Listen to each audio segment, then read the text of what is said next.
রাত বাজে 2টা। চট্টগ্রাম আসছিলাম কালামিয়া বাজারের এদিকে বালু নিয়ে, সিলেকশন বালু। ওই বালু নামাইয়া এখন আসি মজ্জারটেক এদিকে ভাইরাল উরুস বিরিয়ানি এই জায়গায় আসছি খাওয়া দাওয়া করার জন্য। রাত্রেবেলার বালু নামাইতে নামাইতে আর খাওয়া দাওয়া করতে পারিনি আজকে, কারণে এখানে গাড়িটা সুন্দরভাবে আগে পার্কিং করলাম, কইরা ভিতরে যাইতেছি খাওয়া দাওয়া করার জন্য। চট্টগ্রাম শহরের ভিতরে একটু চোখ কান খোলা না রেখে চলাফেরা করলে মোবাইল মানিব্যাগ যে কোনো সময় হারাই যেতে পারে এবং গাড়ির বিভিন্ন যন্ত্রাংশ বা চাকা, ব্যাটারি, তেরফাল এগুলো চুরি হতে পারে। আমি অনেক চাকা, ব্যাটারি, তেরফাল চুরি হয়েছে আমার।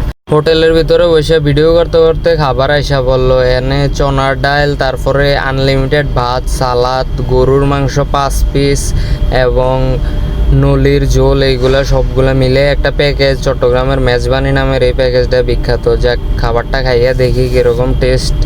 আমি এর আগেও কয়েকবার খাইছি, মোটামুটি খারাপ না, ভালোই। আনলিমিটেড ভাত, যতক্ষণ ইচ্ছা ততক্ষণ ভাত খাওয়া যাবে। যে আমি একজন মেজবানি অর্ডার দিছি, 1 বল ভাত দিছে। এখন বসে বসে কী করবো, এটি খাই, রাইতে 2টা বাজে।